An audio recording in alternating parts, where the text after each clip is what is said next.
Meanwhile, Shelton Benjamin's looking at his phone to be like, waiting for the notification. guys, I was in that class as well.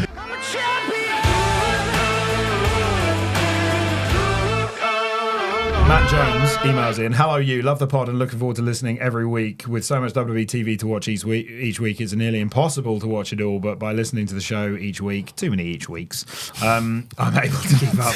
You got an English teacher over here. See me, Matt Jones. Bit repetitive. No, I'm joking. What was the name of Shane Douglas's English teacher? Oh, Dean Douglas. Dean Douglas. That's what you are, James. When he ripped the IC title That's away right. from poor Shawn Michaels, who'd Classic. been beaten up in Syracuse, New York. Yeah. Anyway, sorry. No, I'm enjoying this email, Matt. My question is, does Triple H's new role as head of creative all but cement his legacy as the greatest to ever step foot in the squared circle? It goes without saying that his in-ring... Skillit, I think, is maybe saying no. It goes without saying that his in-ring career alone certainly puts him in most people's Mount Rushmore of WWE. However, the major success of original Black and Gold NXT and the incredible revival of WWE TV since taking over from Vince has been remarkable. This thought was cemented in my mind then watching the WrestleMania behind the scenes doc that released on YouTube recently. If Vince was still in charge, we would have undoubtedly got Rock versus Roman at Mania. And whilst I'm a massive Rock fan, the main event we got was by far the most incredible thing I've seen in WWE in 25 years of watching. Trust in Trips. Pardon?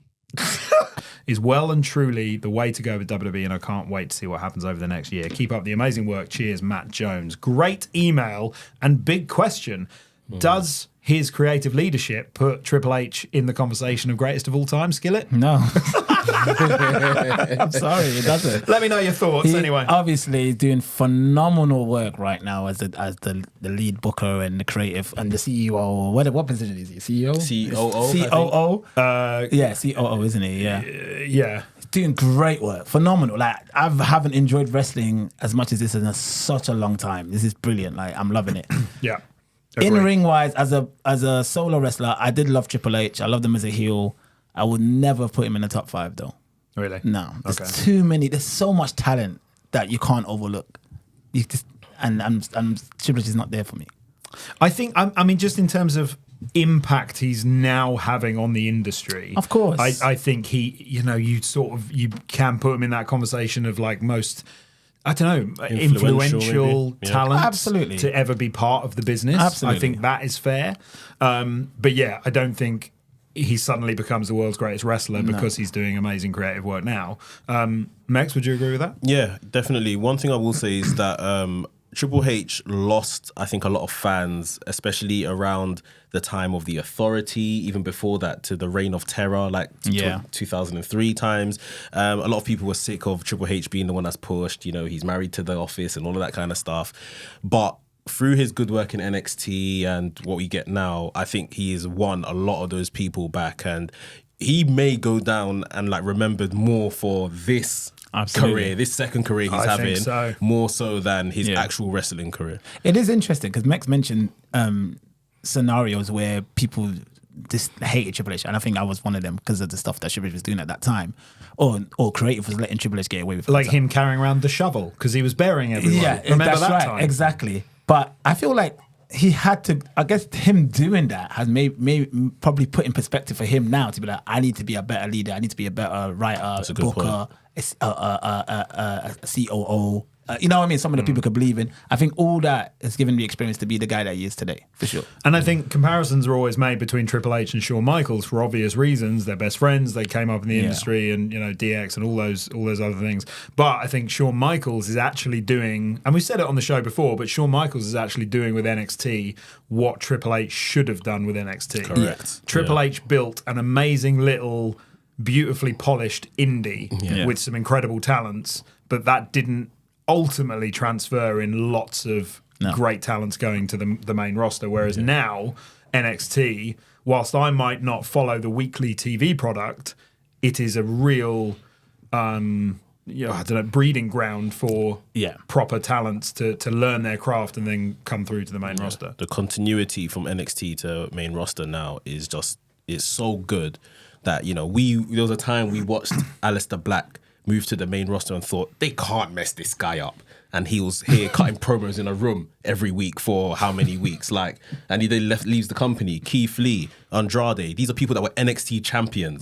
Karrion Kross, It's true. Finn Balor to a degree. You just wait for their WrestleMania entrances. Do you know what I That's mean? exactly It was what it always was. that, but then it Yes. never happened. That's Yeah. exactly what it was. Tommaso Ciampa and Johnny Gargano are another great example of that. Yeah. It has taken this long for them to start connecting with the audience on the main roster because it is a different audience. Adam Cole, that Adam was Cole. running NXT basically for the best part of 3 years. Yeah. They wanted to bring him up and be a manager. Yeah. Like, just no continuity at all. But now, look at the seamless transition Braun Breaker has made, seamless transition Tiffany Stratton has made as well. Like, this is how a developmental should work. We saw Yeah. it back in the day with the Cenas and the Lesnars and, you know, those guys as well, Randy Orton. So, yeah, it's back to what it should be. Like, Just because you've mentioned those names and because of the conversation we had last week about John Cena and his retirement tour, there's lots of talk about if he feels it's the right time for him, he might go in the Hall of Fame in 2025. What if that class all went in 2025? What, the OVW? The OVW 2002 class of Lesnar. He may not be anywhere near TV, but for example, Lesnar, Orton, Batista, who still hasn't gone in because of yeah. pandemic, Oh, yeah. and John Cena. yeah. That's too many headliners, though, for you one think- class. If they That's done it, too if they much. done it as like, this is the class. Like, that is That it. is the class. Yeah, nobody the else. class of 2002 goes in. And What meanwhile, about Shelton, though? They got to put Shelton in there. you've just ruined my Oh, joke. sorry. What was it? Well, I was going to Oh. say, meanwhile, Shelton Benjamin's looking at his phone to be like, Waiting for the notification. guys, I was in that class as well. Oh, sorry, James. No, it's fine. They put it on airplane mode and take it off again. Yeah. Shall we double check? Oh, there's something wrong with reception. There's something wrong. Oh, 4G. Yeah. Oh, hold on. Triple H is calling. Hello. Yeah, I'm available. Oh, you need ring crew. Yeah, okay. Yeah. Oh, you want me to induct Lesnar? Oh, I'm Actually, inducting that's a good Lesnar. shout. Yeah, That's a good shout. you know what? That would be the first. That'd be phenomenal. I would love that personally, but I just feel like that's every person we just mentioned is a headline Hall of Famer. But as Mekz said, if that is the class, Yeah. and you don't Mekz get is some I like that. randoms, I like that. and maybe we forego the Ultimate Warrior Award this year. But you need a woman representative. You need a woman to be inducted, and you need I mean, do you need it, or is you do that... need it. You need it. You do need. We need to have. I think as a one-off, like a special, this is the class that he can. That would be amazing. They can just show the whole vignettes of them in would be OVW amazing. and stuff like That would be that, so and nice. no Just one the four else. of them. That's a good idea. None of the legacy awards, nothing else. Just I like these that. guys. But the problem is, the problem is Lesnar. Yes. Yeah. Very sadly, Yeah. If everything we've heard is true, then obviously he should be no part of it. But yeah, that kind of scuppers it. But I just thought that would be quite a smart idea. Yeah. Anyway, after the tag match, which we were talking about ages ago, Jacob Fatu then wrecked shop, leaving everyone laying, which brought out Randy Orton and Cody Rhodes, who then got destroyed by the Bloodline. Take me! Take me! Screams Cody. Somewhat unexpectedly, this turned into a really powerful segment. Yeah, absolutely. Did you see the way Jacob Fatu destroyed DIY was amazing, and then the entrance of the Bloodline to cue in Solo, amazing. There's one thing I want to talk about with Randy Orton. Now, I mentioned, when was it? Might have been the SmackDown after Money in the Bank? What was the last?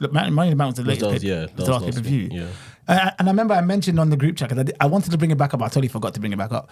I said, has everybody seen SmackDown? And then Kevin said, I'm currently watching it. So I left it. Kevin's like ranting about CM Punk.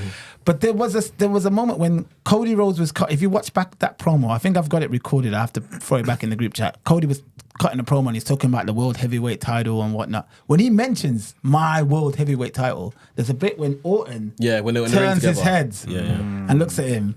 And it's like, I know that obviously Orton took the bullet for Cody last week.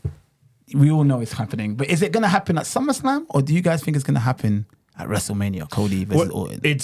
I think neither. I think it's definitely not happening at SummerSlam because elsewhere on SmackDown, Cody sort of accepted. He responded to Solo calling him out. Yeah. In those really effective vignettes, by the way. I really enjoyed the Solo and Bloodline vignettes. Yeah. But he agreed to a match at SummerSlam. Yeah. So Solo... Yeah, so it's not SummerSlam. Yeah, no, sorry, so it's not SummerSlam. I think potentially Bad Blood, maybe. Interesting. Because I think at Bad Blood, you could potentially go Drew Punk, which I have a feeling is not going to happen at SummerSlam. I think he was suspended again because Punk's not ready yet. That's my view. I might be wrong. But if Bad Blood is sort of headlined by Drew and Punk and Randy Cody, because it's October 5th, we've got some time to really dive into the history and the legacy of Cody and Randy. Legacy, yeah. I think that could be quite smart. Because it's Orton, and not to be cynical about it, I think this is probably Saudi Arabia. Oh, man. Because Orton is someone that is one of these people just, I have no problem, give me the paycheck, I'll go Saudi Arabia. And then you can have, and they love Orton over there. And they can have a big main event, Orton versus, and that's just a month later from what you're saying anyway. That's a good shout, actually. Yeah, maybe. That's a really good shout. And you have more time to build it up as well. Exactly. And maybe something, because that's November, right? Yeah. So something at Bad Blood could happen. Yeah, exactly. Okay. But yeah, so going back to this beatdown, I thought it was surprisingly nasty. The chaotic energy that Jacob Fatu brings is crazy. Just, wicked. Jacob Fatu is almost like he said, I just want to have an exhibition beating up these guys. If you don't mind, give me 2 minutes. Let me just run in there and just do an absolute madness. Like, I've never seen someone deliver moonsaults during a beatdown. Yeah. Like, twice. This guy's mental. He's what Umaga should have been. Umaga was phenomenal. We all love Umaga. And lest we forget, Umaga, John Cena, Royal Rumble 2007. Right. Unbelievable. Yeah. That was Umaga was amazing, but I just felt that he was kind of held back with that stereotypical gimmick that he had. Yeah. Vince. Yeah, let's just say Vince. Jacob is the real deal. But that match, actually, the Umaga John Cena match, that was Jacob Fatu vibes. Yeah, he was crazy in that match. Absolutely. And it was just suddenly out of nowhere. It's like, oh my God, this is an amazing match. But what else really helped this segment, I thought, was not only Randy's selling of the table spot and everything, but Cody's emotions being tied up in the ropes, forced to watch his old friend being taken out. And that's something that not only plays into the dominance of Bloodline and their brutal beatdown, but also this storyline we're talking about between Randy and Cody. They had the segment backstage where, like in the locker room, Cody was sitting down, WWE title next to him, then Randy Orton on the other side of the title, telling him that, I've always got your back. Kevin Owens may not be here this week, but I've always got your back and stuff like that. So, yeah, they're slowly chipping away at what the eventual thing is going to be. Randy Orton's now taking this bullet for Cody as well. Yep. So we're getting there. It's so good. And I think, I mean, how do you feel about Cody Solo? Yeah, I'm all for it. You're all for it? Yeah. Are you up for it, Mekz? Yeah, definitely. There was a point where I know the general consensus was like, Solo's not a main eventer, he's not this, he's not that. Man. But within the last maybe month, he's really coming to his own. Like you said, those promos that they're doing with the whole Bloodline backstage and look great. Like, he feels like the rogue, head of the table now. Yeah, that's right. And like, this is my argument to that point. I feel so excited about this match, and I hate to sound like a broken record because we talk about it every week, but wrestling is not enough. It comes down to how important storylines are. If I compare my excitement for Cody versus Solo to, for instance, Cody versus AJ in France, like, yes, we all knew that was going to be a great match, and it was. Crowd was phenomenal.